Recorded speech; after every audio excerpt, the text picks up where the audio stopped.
I'm Ralph Barbosa with the Kultura with K podcast. Hey everyone, welcome to another episode of the Kultura with K podcast where the line and hip hop culture collide. I'm the only Kayla, and today I have one of my favorite comedians with me. Thank you so much for stopping by, Ralph Barbosa. This is like... We're live. Yeah, we're live. This is for real. I don't know how this works. They got this whole production thing. Y'all don't even understand. She did that intro like 7 times, so I don't know which one. I know you did not just... No. But for real, I'm so happy to have you today. So I just want to say thank you for taking the time. We're in Atlanta. 3 sold out nights. How are you feeling? All right. Good? Yeah. I'm pretty chill dude. I just want people to know too, I'm not high. All right? Everybody always sees videos and they're like, oh, I'm so big. I'm not. I'm just very mellow. Yeah. And also, I get nervous on camera, so. Do you? Yeah, big time. So if you get nervous on camera, do you get nervous like when you're performing? Yeah, I'm nervous like 99% of my day. Even at home? Yeah. Really? You just be watching TV and like a ball of nerves? Hell yeah. I think I'm more nervous when I'm trying to relax because I'm like, why am I so relaxed right now? There's stuff to do. I'll start freaking out. I didn't think that. I guess maybe when you think of like a comedian, you just always think like this is their job, this is what they love to do. Like they can't get nervous, but it's like drugs. You know what I mean? It's like a rush. Yeah. But you're like addicted to it. So you go up there. Yeah. Comedy's just like drugs. So are you ready for tonight? Tonight's your last night in Atlanta. Yeah, it's my last night in Atlanta. And yeah, I guess I'm ready. Or not. Who knows? Now, you are from Dallas, Texas. What was one of your maybe like fondest memories growing up in Dallas? Having a job. I started working like at 12. Really? Yeah. What was your first job? I was a dishwasher at a seafood restaurant. It was cool. It was like from 10 a.m. to 10 p.m. on weekends. Oh, that's good. Yeah. So you got to learn the value of money at a young age. Nah, not really. I would spend my money like the day of. Oh, well, at least you it was your money you were spending. I was getting like $40 a day, and it was right next to a supermarket, so I just go in there and spend it on like snacks and video games. But listen, $40 a day as a 12-year-old is like hitting the lottery. Yeah, it taught me a lot though. It taught me that working sucks. It taught me I never wanted to have a job. I had to have a job for like a long time, but yeah, at 12 years old, I was working as a dishwasher. In my mind, I was just like, I'm gonna do this as a teenager. By the time I hit my 20s, like I'm done. So like, do you still feel that way now though? I mean, because you have a job, but I mean, it's a little bit different because you're doing something that you love. Yeah, I've only liked working on things that I genuinely like a craft. But like working for somebody else or like working a job, that's weird. It always tripped my mind out. You know, maybe I overthought it, but it always tripped me out that, well, let's say you worked at a bank. Right. And you work so hard, hours and hours and hours, until you finally made enough money to buy a car you really like, right? Mm-hmm. And you spend $20,000 on a car. You're paying it off. Put a $3,000 down payment.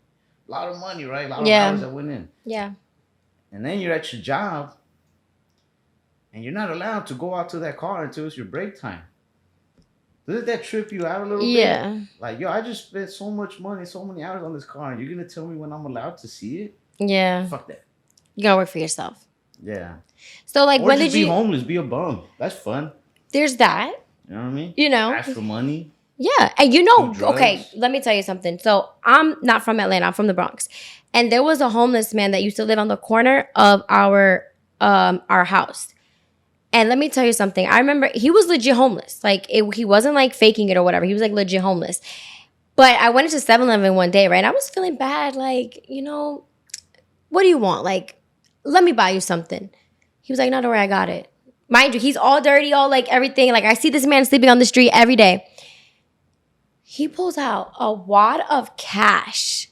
And it's just like, he's like, no, don't worry, I got it. And I'm just like, and he's like, yeah, you're not going to make like $100 a day. Yeah. Just on the corner. Yeah, you see? It's like not a bad job. Yeah, it's not all that bad. I'm like, what? Walls and rules. He had more money than I had. Yeah. I'm like, okay. That's the way to go. But by the grace of God, you're not homeless. Yeah. You found something that you love to do. You don't work for anyone but yourself. When did you get into comedy? It's like 19, 18, something like that. So not even like 10 years ago. Yeah, not even. Because you're what, 26? Yeah, something like that. Oh, I'll be lying to people, so I don't know. Oh, so we don't really know your real age. Yeah.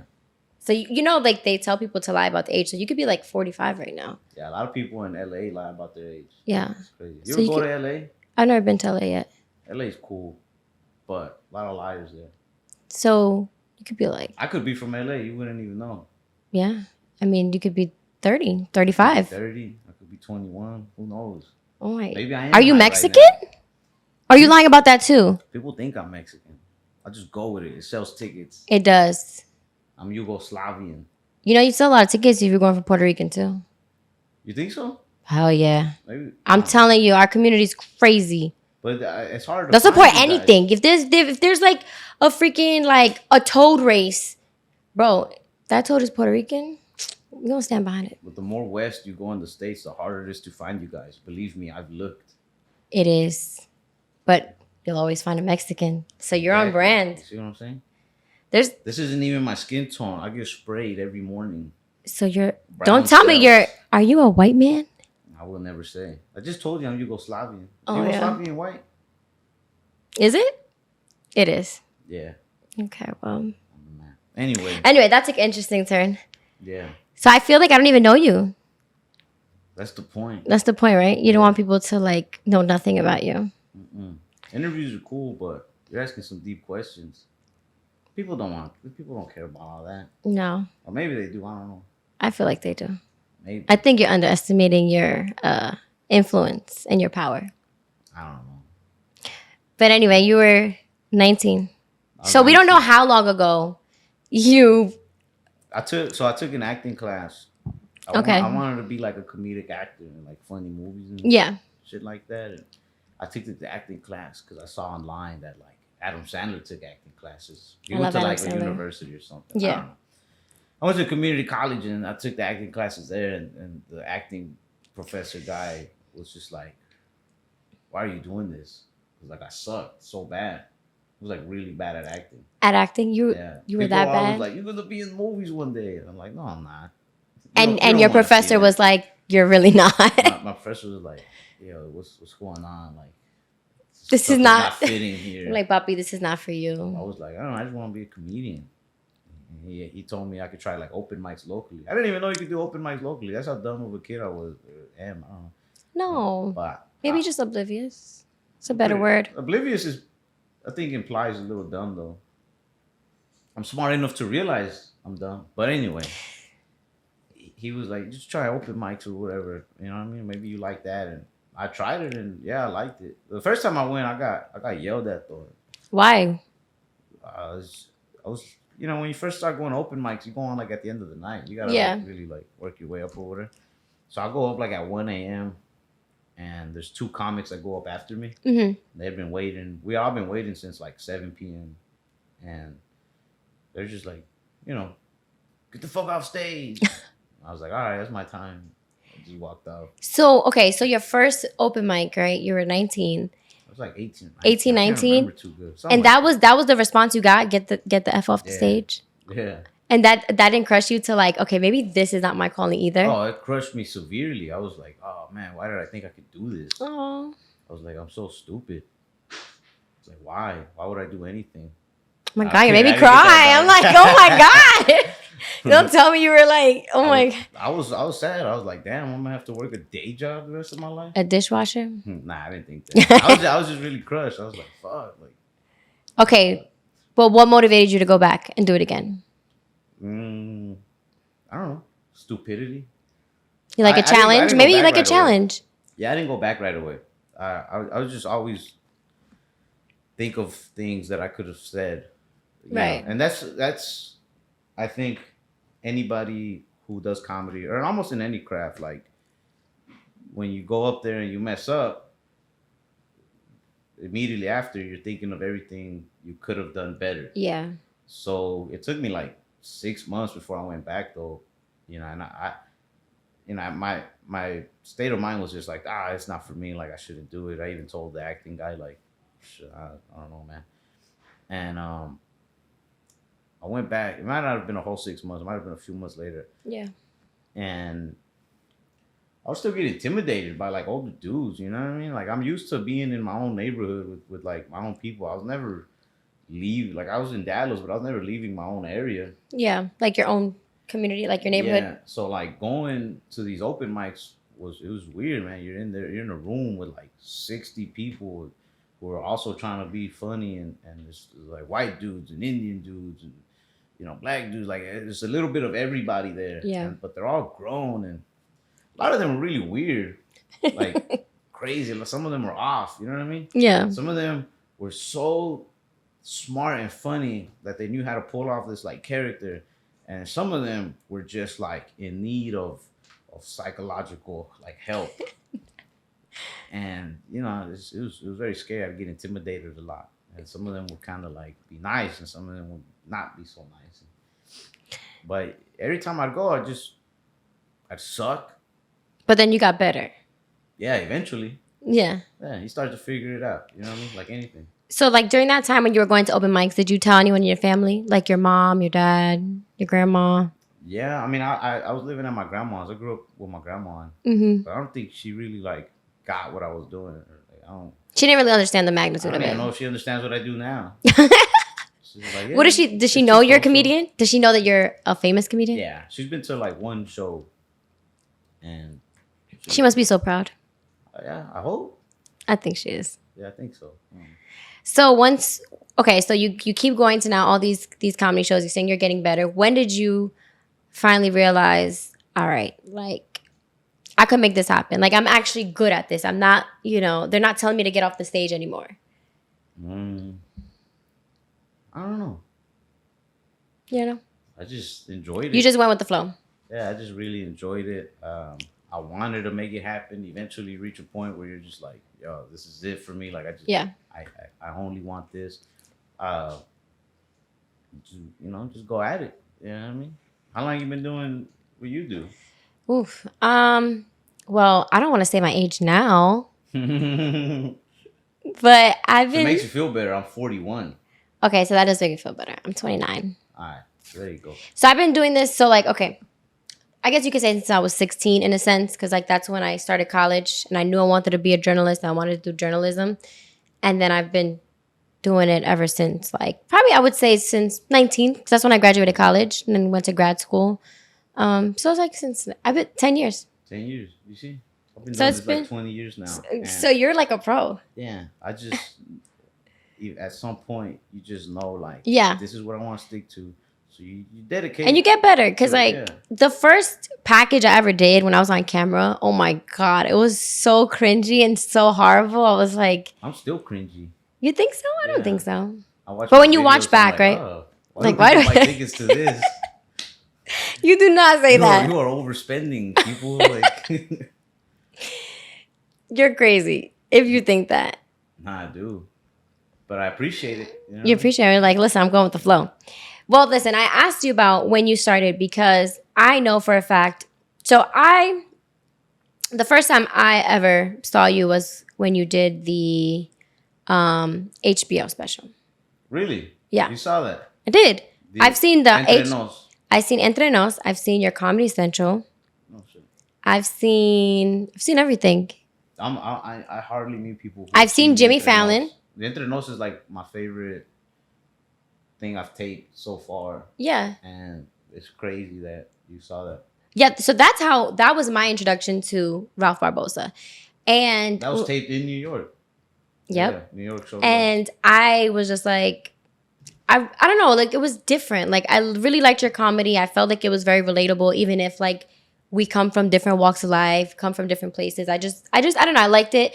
And your demeanor was different because I feel like we've seen like a lot of the big comedians, they have like a character or like they're known for something, but I feel like yours is just like you're just a chill guy. Like you're just like, listen, like you find this funny, you find it funny. If you don't, you don't. And I really liked that.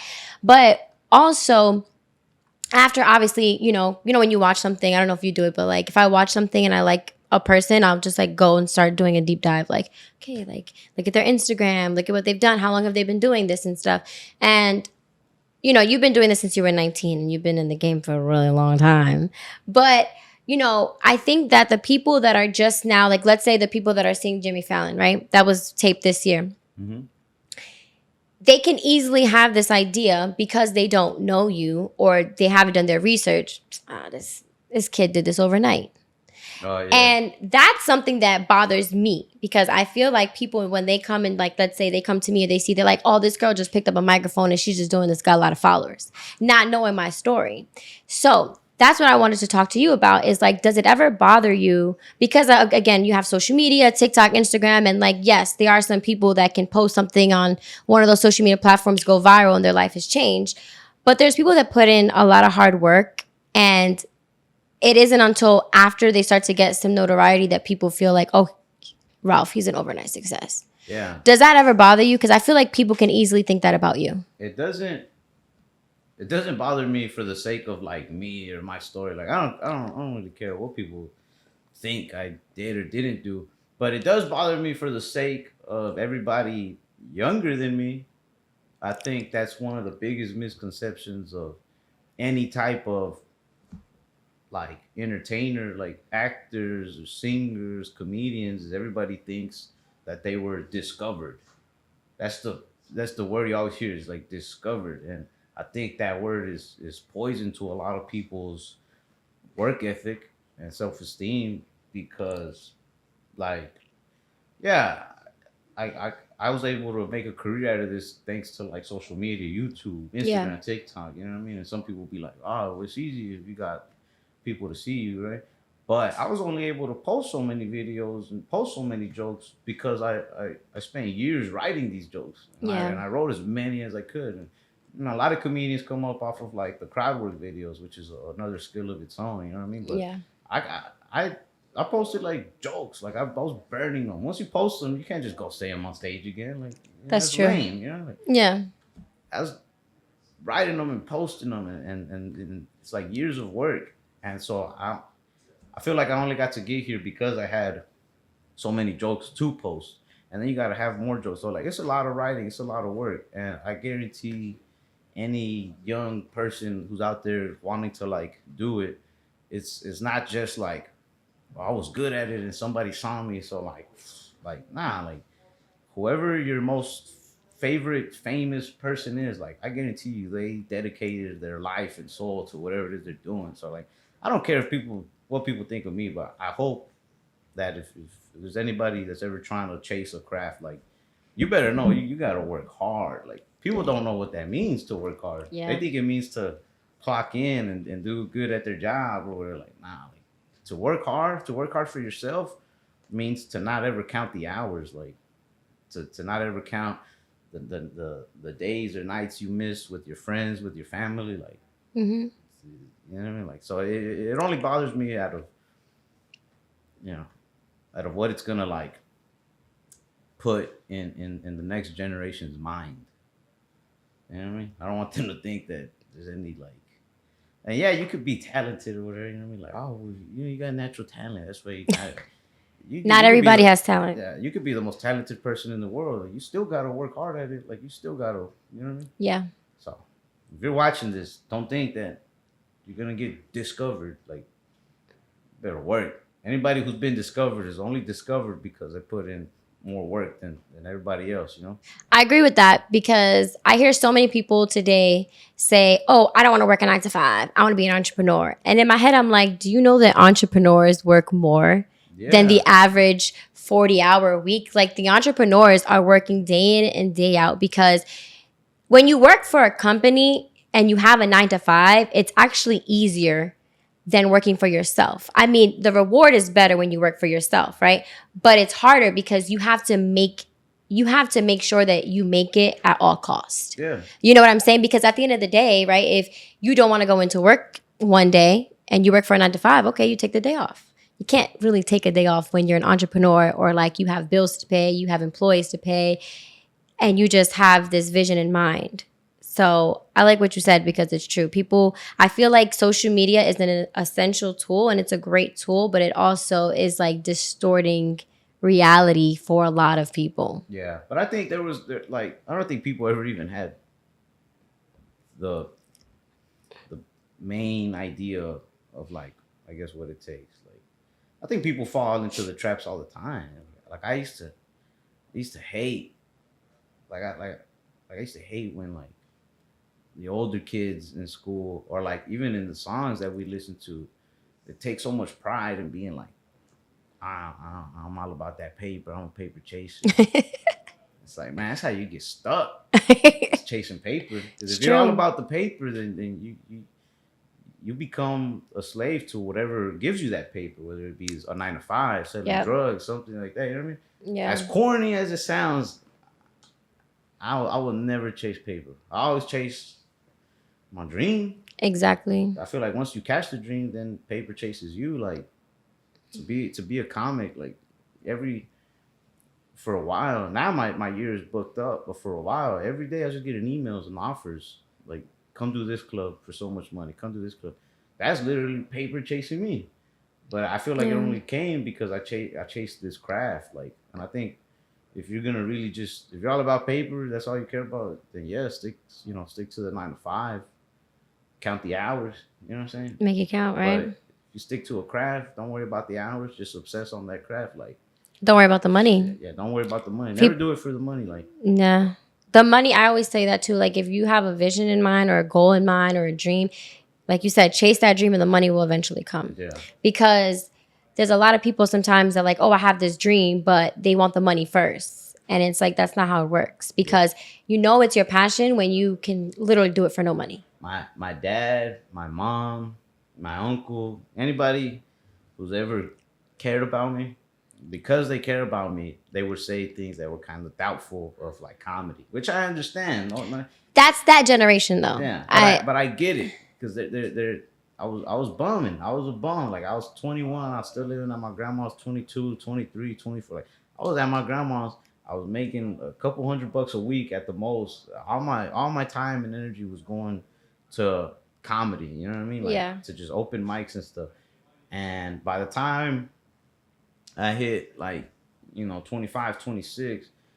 I'm a dad. I got my son. All my money's going to make sure he stays alive and well, whatever. Yeah. Me, I'm like I was telling you, I'm bumming. So everybody would tell me, maybe give comedy a break until you establish yourself financially. Stick to a job, prioritize a job, like stay. And it's good sound advice. But I was like, fuck that. Yeah. Like, I hated jobs. Like I would go do whatever job I had to do. I was cutting hair for a long time. Whatever. Oh But man, you're a jack of all trades. yeah, but I just wanted to do comedy. Like I just this is all I wanted to do. I didn't listen to anybody, and I mean it worked out. Like Look this at is you all I gotta now. do, you know what I mean? It's I put my work into this, but putting work into comedy is nothing like putting work into any of the other jobs I had. It's nothing like washing dishes or being a shorter to cook. I worked at a body shop. I worked construction. Like, I worked all these jobs, man, and now even though I work hard, I don't work nearly as hard as those guys. You know what I mean? Like I And don't I got think you're making a lot more money than they are. yeah, a little bit, A little a bit. little bit. Yeah, we don't want the IRS coming. Yeah, I got to do Bert Kreischer's like arena tour, and Oh wow. a week before that, I got to open up for Dave Chappelle at the arena back home in Dallas. And that night, everybody was just there, like, damn, like it's a good thing you didn't listen to us. Your family? Yeah, I know, they're right? like we didn't think this would happen. We thought you should get a job, Like, And imagine if you like would have listened to that advice. And I think that's good because I feel like that's sometimes too, like even like in my family, right? Like obviously mine is a little bit different because like I told my family like I'm going to school for journalism and like they were like, of course, that's a career.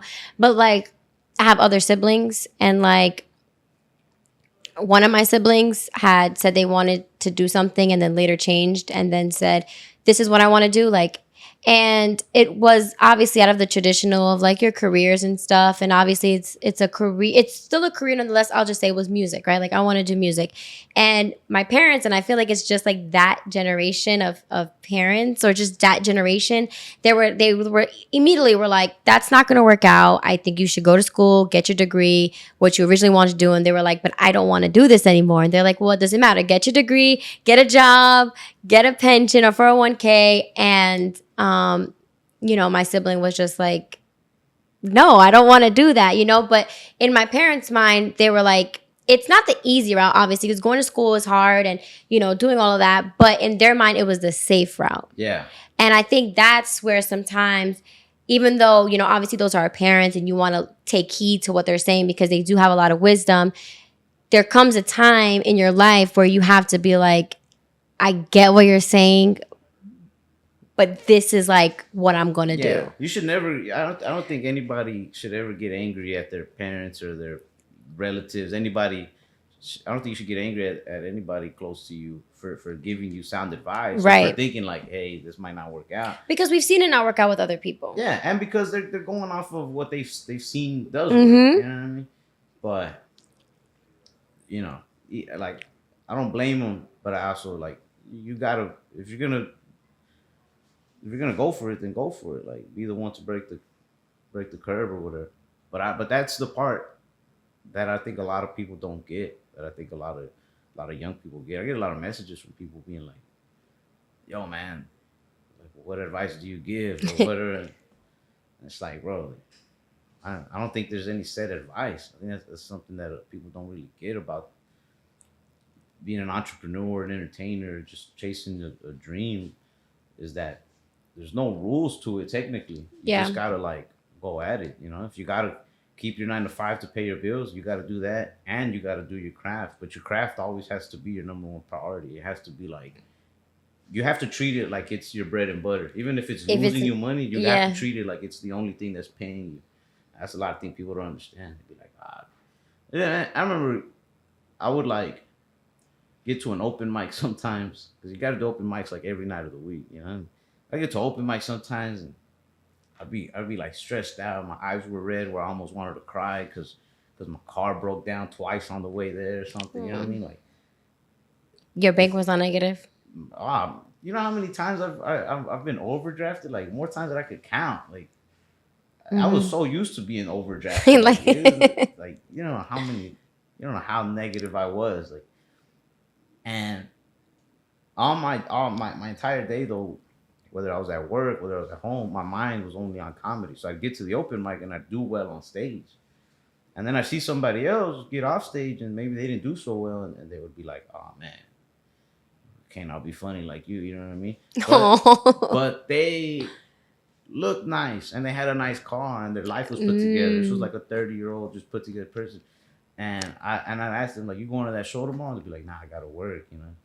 And I was like, all right, well, your life is put together, but your comedy is lacking. You know what I mean? My life sucked, but my comedy's on point. Comedy was on point. Like, and I think that's the thing people don't get is the sacrifice of it, the dedication of it. You know, in Spanish, like in Mexico, I don't know if Puerto Rico's like this. They never really say like, what do you do for work? Like in Que trabajas, they say, ¿a qué te dedicas? What do you dedicate yourself to? Oh no, I've never heard that. Yeah, that's like the common way of asking somebody what they do for them. I like that. ¿A qué te dedicas? And so it's like, man, you just gotta go all in. Sell your soul. Stop. Do not say that because you know now the conspiracies are gonna say he sold his soul. Don't take a picture or like cover your eye. Forget about it. I think I'm Illuminati, and it's true. Have they approached you yet? Yeah, the only reason I'm here is because I'm Illuminati. Wow. You don't want to know what it's about? I was gonna spell out secrets. Yeah, I want to know. Nah, never mind now. How do you like get inducted? They gotta come to you. You could ask them. So when did they come to you? That's really getting discovered. That's the discovery you want. Yeah. So when did you get discovered? I got discovered about 5 years ago. But they were like, yo, we can't. So like, do you have to cover your eye right now or something? Like wear a patch? Nah. Who made that? You know, like they cover their eyes. That's how you know you're in the Illuminati. I haven't seen that yet. The reptile eyes? No, they have to close. You have to cover one eye. I haven't seen you post a picture like that yet. Where you cover one eye? You never seen? How are you in the Illuminati and you don't even know this? This mumbo jumbo. I'm real Illuminati. Oh, so you're like one of the elites. Oh, okay. That's what they tell us to like throw us off. Like yeah. Illuminati rumors. I'm a real Illuminati. Real Illuminati. So that means you must be paid. Pancakes, you know. So you got money. We get together for basketball games at the YMCA. I'm real Illuminati. You're a real Illuminati. Yeah. I'm scared. Yeah. I know Tom Hanks. Is he in the Illuminati? Yeah. Tom Hanks. Who else? Don't tell me Drake is. Drake? Nah, he's too famous. Oh, okay. Illuminati's not as powerful as you think. It's We fine. try to get Drake, but Drake said nah. It's too good. I wonder if Drake even is like religious at all. He always has like the praying hands, but you think Drake goes to church? I don't know. I don't think so. You think he has like a private church on his property? I never even thought about like someone considering that. Anytime I don't think anyone's seen that. Hands on anything, I'm like, when's the last time you went to church though? Yeah. Do you go to church? I dabble. You dabble? Yeah. Do you identify with a religion? I guess so. What would that be? The Illuminati. Nah. I can see that. I don't think I could identify with a religion. But you just go when you go. I was supposed to be Catholic. You know what I mean? Yeah. But it's not like I went. I didn't even do my first communion. Are you Catholic? No, Christian. Christian? Catholics, we gotta do like first communions and stuff. And like, you ever seen when they go and like they confess to the Father? Yes, I've seen that. Yeah, I like to be able to do. You've never done that? Nah, I'm not allowed to because you didn't do your communion. You got to do your communion and some other thing, and I didn't want to do that. I didn't want to go after school to church to do that, and they were like charging like $30. This church was charging $30. Oh no, 30. Yeah. Wait, charging you to do your confession or charging you for communion? To like go through the classes or whatever. Oh, see, I don't know. And my mom took me up to the church. Was like, yeah, well, I want you to do your communion, which I didn't understand either. So you let her down. Yeah, I told them. I was like, don't. I told my mom, I was like, don't give that. She probably cried for like a week. My mom is not like a old old school mom. Hispanic Catholic. Yeah, no. I don't even know why she was doing it. You don't follow the religion at all. But you know, a lot of Hispanics are Catholic just to say that they're Catholic. Because I know a lot of Hispanics that say they're Catholic, and I'm like, I have never seen you in church. Yeah, like it's I don't know. I don't know. It's just something to say. I didn't want to do it. I knew at a young age I was going to join Illuminati. I was like, this is not for me. And look at you now. You're an elite member. Follow your dreams. Sell your soul. Join the Illuminati. Okay. Go homeless. That's, if there's anything to take from this whole thing, is that. That's my main things I want to say. Is to join the Illuminati and go homeless. Do one or the other. Do one or the other. You can't do both, right? Whatever you want. Unless you join the Illuminati and then to throw people off. You act homeless. Yeah. That guy could have been the guy that I told you about. He was probably in the Illuminati. Oh, we're everywhere. Yeah, that's crazy. I love how in a lot of comments really are like, yo, this dude's Illuminati. I feel like because of this, I'll get more of it now. You may either like, after this interview drops, you may get approached. Maybe, right? Yeah. Well, listen, I know you're going to get a Netflix special, so I think you definitely sold your soul. Netflix. You're doing one this year, right? We're taping in 6 days. Today. Are you excited? Yeah. You're getting a Netflix special, Ralph? Yeah. Did you ever, like in your wildest dreams, like when you were like going to those open mics, your bank's so negative, your car broke down twice, your parents are telling you, dude, get a job, that you would ever get a Netflix special? No. Never. I just want her to be funny.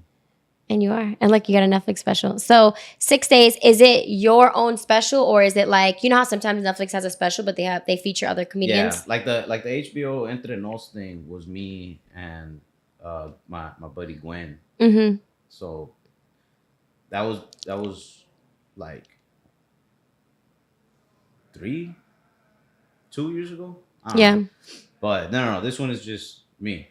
Oh, it's just you? Yeah. So there's no other comedians? No other comedians. Why are you so surprised? I'm not surprised. I'm still on training wheels? No, but I'm just... You hear me say I'm Illuminati? You think Illuminati? I know, you're right. No, I don't know. I guess maybe because I'm happy for you, and I know that Netflix is a really big deal for comedians. You are Latino, so obviously, like, I'm always support anyone who's Latino. But I don't know. I guess it's like a big deal. So I'm like, wow, you know, like HBO, Comedy Central, like those are things you're putting on your I mean, you don't need a resume, but you know, like your resume, Jimmy Fallon, now Netflix. So you're shooting in 6 days. You have all your material. I don't know, probably. Are you gonna like wing it? Like, how do you? Okay, what's the process of you like writing material down? Do you actually pen and paper write, or you just like? I pen and paper write. But also I think 90% of the writing is like in my head, just talking to myself.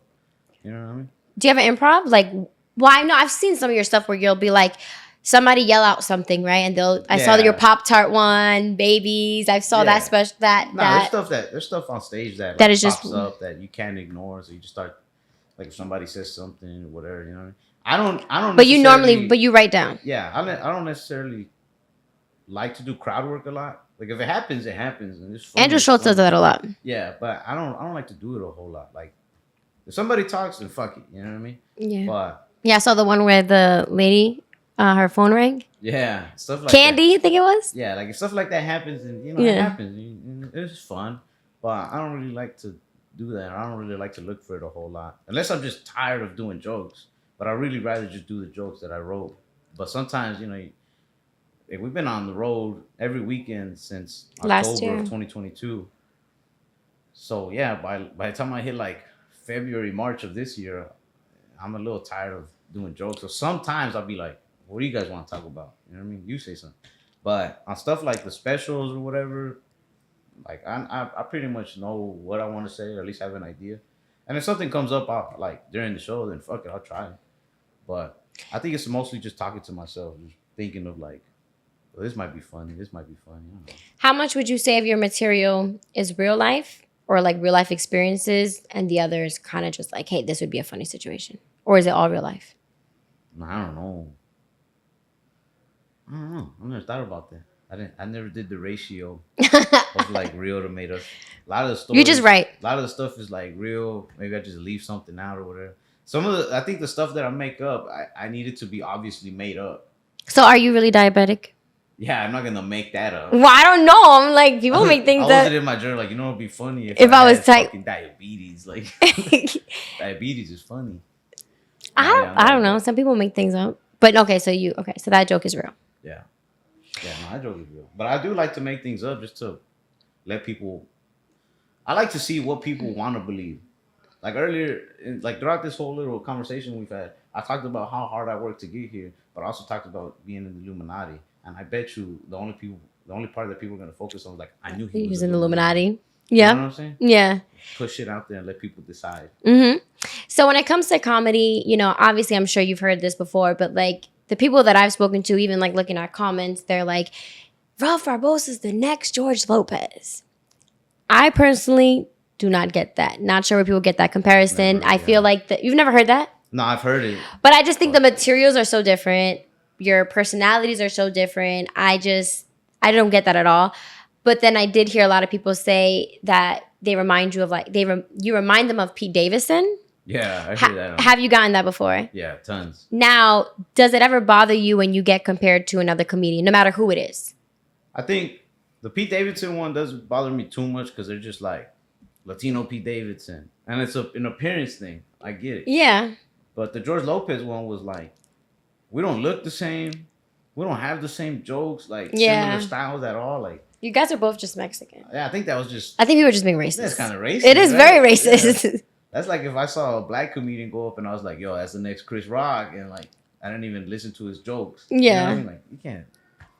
Yeah, so I don't know. Also, I hope that I could be funny enough one day that people would just be like, nah, it's just Ralph Barbosa. Like he's not the next this or next that. Like I just want to be me, Ralph Barbosa or whatever. Mm-hmm. Yeah. I think you're doing a good job. You are, like you had mentioned, you've been on tour from last year, October. You're fully booked throughout the year. Where do you see yourself in the next 5 years? Because like you said, you didn't even see yourself getting a Netflix special. And here you are about to tape a Netflix special. Like in space, you know what I mean? That's one of the next 6 years. Soul is eventually you get a first class ticket to space. You'll be out there with what? With like Elon Musk. Elon Musk. Yeah. That's what the elites get, right? And I'm pretty sure pretty soon you can get like space rides more often. Yeah. So yeah, I don't know. Probably space. Or I might just change my career. I've always wanted to be like a fireman. Really? Yeah, that seems like a pretty bad, or a race car driver. You're gonna go to a 9 to 5? Firemen are not really 9 to 5. No, actually they work like 2-3 days, and then they just work all day. But then after that they're free. Yeah, I don't know. I would like to be a race car driver for a little bit. And I mean, listen, you're part of the Illuminati. The opportunities are endless. Yeah. I mean, you can do whatever. Yeah, I can do it. Yeah. Where do you see yourself in your next 5 years? I don't know. Honestly, I really don't know. I mean, I guess hopefully getting better. And I want to interview Drake. That'd be cool. That's like my, like literally like my dream. I want to interview Drake one day. Drake, yeah. Can you make that happen? Because you're part of the Illuminati, and like you know, like you're a powerful person. I feel like eventually I might be able to run into him, and I'll let him know. I'll be like, yo, you need to do this interview next time you're in Atlanta. Yeah, you should definitely. Or like I'll go to him. I don't have to. He doesn't have to be in Atlanta. No. Yeah, he's gonna come here. Okay. It's only right that he comes here. I mean, he's coming here September 24th for his concert. I can't make it happen that soon. Calm down. But it's only a few months. Yeah, I give you like 2 months. You're a part of the Illuminati. You can make anything happen. We're overhyped, honestly, Illuminati. I agree. Everybody thinks we're like this big, powerful, we rule the world. We're more like chill, calm, cool, collected. We're more like I don't know, like Target. Like we're like everywhere, but we're not Macy's. Makes sense. We're not Nordstrom. We do all right. Just chill. Yeah. That makes sense. You mentioned your father. How has fatherhood changed you? You have a son, right? Yeah. Fatherhood made me really, really have to learn the business side of comedy. You know what I mean? Yeah. Like once my son was born, I was like, yo, I have to actually make money out of comedy now. Yeah. Otherwise, I was gonna have to stick to a 9 to 5 to make sure my son like eats and survives or whatever. But yeah, it's also real stressful. Very stressful. He's 4. He's gonna be 5 in January, and he talks and he argues with me now. Oh my God, this is the worst age. I don't know. I think he's gonna be worse as a teenager. Probably. I have a 5-year-old daughter. I'm the opposite, and I'm like, why am I fighting with a 5-year-old? Like having full blown conversations. I'm like, why are you talking back to me? Yeah. I would have got hit with a chancleta like hours ago. Why do you argue with everything I tell you? Yeah, it's crazy. But yeah, it's cool. I love being a dad. I like being a dad more than I like being a comic. Really? If my son was cool being homeless, I'll quit doing comedy and we'll just be homeless together. Yeah, we'll go ride the train. You probably get a lot more money like that. Yeah. Cute little kid. Go puppy, go over there. I guess. Do you want more kids? Yeah. Or are you done? Nah. Yeah. If it happens, it happens. You know what I mean? I'm not gonna use protection. So it's possibly. I mean, you could actually. I don't know about now, but I'll say probably in any one of these cities, you could just pop out another kid. Yeah. If it happens, it happens. You're like following Nick Cannon's footsteps. Yeah. Because he has like what? He's like up to I think 12 now. I think the coolest part about having money is that I could afford a lawyer. I'll take the kid from whoever I have a kid with. So you don't have to pay child support. Yeah. Give me that kid. Nah, you're crazy. Nah, I wouldn't just have kids. Well, maybe I would. Who knows? Who knows, right? Who knows what happens? I mean, listen, anything can happen from here to not. From here to future. People are like really afraid of like having a kid. Me? I don't think it's like that bad. It was scary at first. That was me. I was petrified. I mean, it was scary at first, right? I remember when I first held my son, I was like, oh shit. Like now life is serious. Yeah. Like before this, it might have been a video game. You could before having a kid, I could have just up and went to live in India or like I could just change. Do whatever. Now this life depends on me. You know what I mean? But now that he's getting a little bigger and stuff, now I'm like, yeah, I don't know. I'd love to have more kids. You know what I mean? I spend as much time as I can with my son, and it's dope. I think everybody should like have a kid. You ever met somebody who's like in their 50s and doesn't have a kid and does comedy? It's like scary. Yeah, no, I don't think like I don't think I know anyone that doesn't have a kid. Skateboard. You're like, dude, you gotta chill. Yeah, there's something wrong with that guy for sure. Maybe you don't have a kid too young. I had my son at 22 or whatever, so it's like. That's pretty. I mean, it's young, but it's not that young. I had my daughter at 24, and I felt like I was like 16. I was like, oh my God, I'm a teen mom. But I wasn't. I do respect those people that know themselves well enough to know, like, yeah, if I had a kid, I would just fuck that kid's life up, so I shouldn't. So, like, I respect right. Because there are some people that feel like I'm just going to hate a child if I have one, so it's probably better that they don't have children. Because I do believe that, like, having a child will change your life. I know for me, when I had my daughter, I was, like, petrified. But I remember when I first, like, laid eyes on her, I was like, wow, like, I finally understand what my parents felt like when I was growing up, because I always felt like they were super strict and like, you don't want me to do anything, you don't want me to have a life. But it's like, no, like this is your lost respect child. for my parents once I saw my kid. Really? Why? They left me and my grandma. I was like, at my son. I was like, I will never leave him at my Oh, stop! You're gonna make me cry. mom's.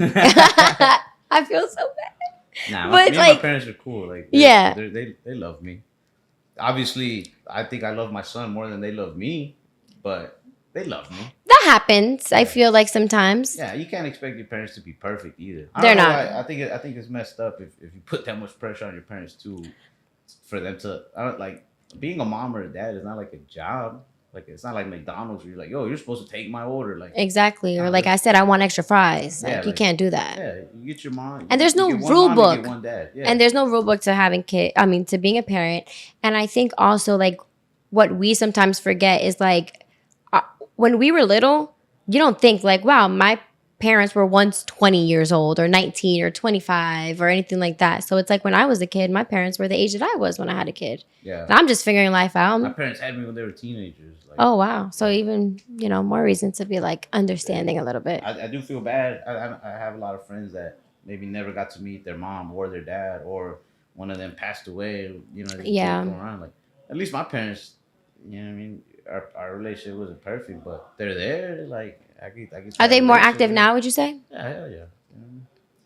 Now that their party days they're old and tired now. Like party days are done. Yeah. They're like, I want. I was like, look who came crawling Look back. To me. Are you an only child? No, I got like half brothers, half sisters. I mean, I don't call them. That's kind of weird.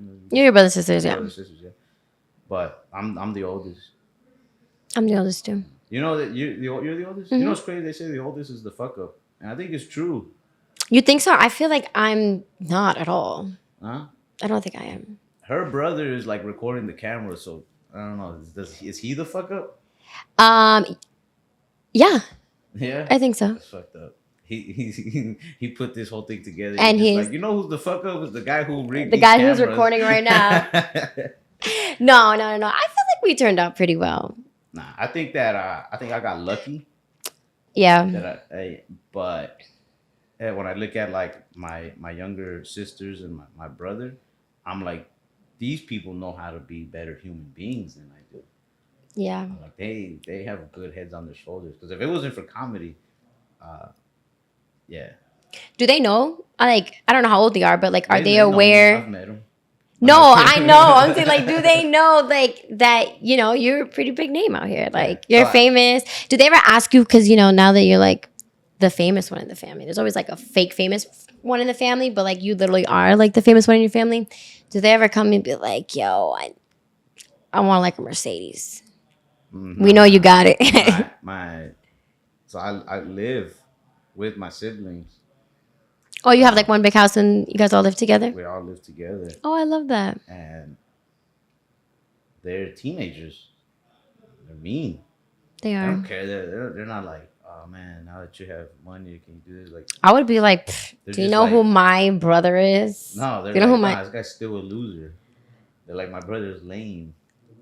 Are you serious? Yeah. Well, listen, I'm not. You know what? I kind of see that because the other day, I forgot what I said. I was talking to my brother because he's considered Gen Zer, like the different generation. I'm millennial.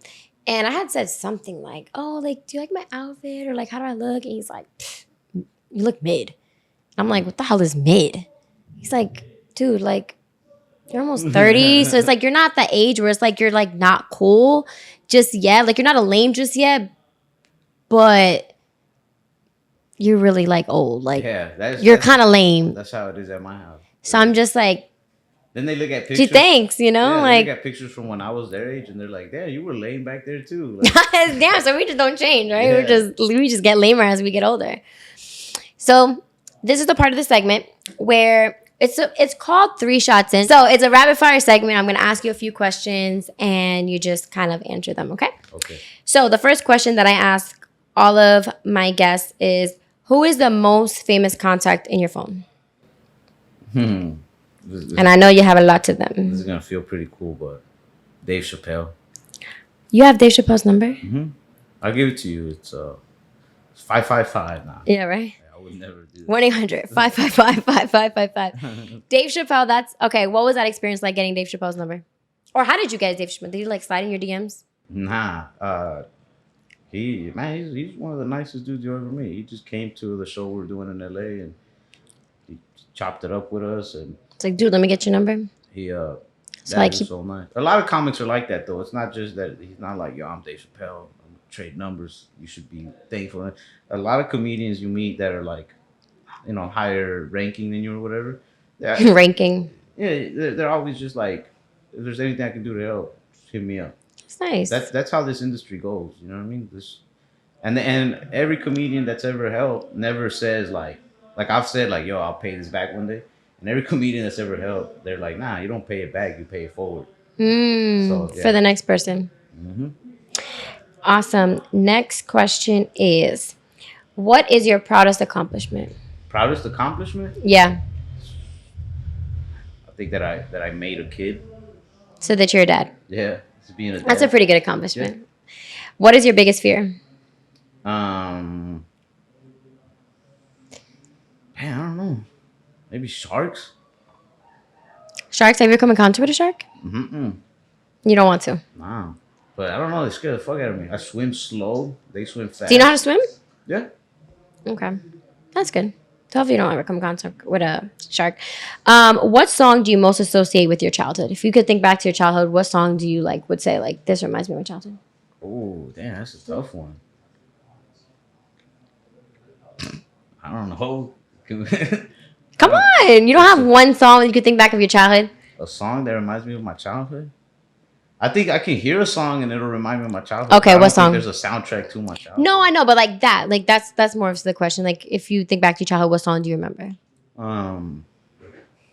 Anything by Outkast, or like that song. I like the way you move. Mm-hmm. Yeah, that song. I don't know. You could be a singer. You have a nice voice. You have horrible ears. You're the one and only person who's ever said that. Next question. What is your favorite joke My favorite joke that you've done so far? that I've done? Yeah, like your favorite joke Oh, that you performed. I don't think I It's have your a material. favorite. Yeah, I don't think I necessarily have a favorite. Do you have a favorite of someone else's or a favorite joke, period? Like, Yeah, I have a favorite of somebody else's. what is Other it? people. Who's it from? There's a few different favorite jokes I have. Maybe the one that's been going through my head lately is a joke by the late great Norm Macdonald, who passed away. Mm-hmm. But he had this joke when he went on David Letterman. It was like the last set he ever did on David Letterman before they closed that show. He was like talking about IDs. He's like, that's a weird abbreviation. ID. He's like, because I stands for I, and D just stands for identification. No, it's so simple. It made me laugh a lot. That's a good joke. That's a good one. Who is the greatest comedian of all time? Greatest comedian of all time? In your opinion, yes. Dave Chappelle. Agree. I would say the same. If you won the lottery tomorrow, what would be your first expense? If you won the lottery was at $1 billion. My first expense? Yeah, very first. Probably buy the earth. The earth? Mm-hmm. You don't have it at your fingertips now? Everybody would live on my land. You know? So you'd be like on your Bill Gates type status. Yeah. I don't know. Or either that or I'd buy like the Batmobile. The one from the Tim Burton Batman movies. Michael Keaton. Yeah. That was the coolest Batmobile. Huh? Listen, you got $1 billion. You could buy anything. You could probably go to the club and take anybody's girl. You know what I mean? Just open up the little hatch. And it's $1 billion. like, who do you want to hang out with tonight? That lame or Batman? They want to hang out with you. What is your biggest life regret? I don't think I have any regrets. I think everything I've ever done is what I feel like doing. Even if it came out wrong, like at least I did what I felt like doing. Yeah, that's good. What is the worst song by your favorite artist? The worst song by my favorite artist. My favorite artist of all time is the rap group UGK. Okay. And their worst song, I don't know what exactly was going through their head when they make this song. But I still love them to death. They're still my favorite. But they made a song called I'm So Bad I Could Suck My Own Dick. They said that? Weird flex, yeah. And then people made fun of rappers comparing them to them these days. Like in Texas, they're like, yo, these new rappers are gay because the shit they wear and the shit they do. Like, UGK will never approve. I'm just like, Have you heard UJK? well, I don't know. UGK UGK. apparently was flexing that they could suck their own dick, which I guess is impressive. I don't know. Have you tried? Have you tried it? Nah, I already know I can't. I just know I wouldn't even dare try. Okay, well. But respect to those who can, you know. UGK can. UGK can. Listen, it's a talent in itself. It is. Next question. Who is your celebrity crush? Do you have one? Maybe Ana de Armas. That's a good one. Yeah. Scarlett Johansson. I got a few. All right, top 3. Top 3 celebrity crushes? Yep. Ana de Armas, Scarlett Johansson. Damn. Maybe Anne Hathaway. She's beautiful. That's a good one. Pretty. Next question. If you could eat one food for the rest of your life, what would you eat? My grandma's handmade tortilla de harina. Maybe with some beans and some queso fresco on there. Really with anything. That sounds delicious. Hell yeah. Well, thank you so much, Ralph Barbosa, for stopping by. I know that you're about to get out on stage, so have a great show. Guys, as we mentioned, he has a Netflix special coming out this year. And also, he is on tour. How can people go see you? Because you're on tour all throughout this year. Just go to my website or my Instagram. But you go to my website, barbosacomedy.com. Go to my Instagram, RalphBarbosa03. If you'd like to book me to do your podcast or interviews, just reach out to the Illuminati. That's how she did it. Yeah. And, here we are. I had to sell my soul to get an interview with him. Let's do it.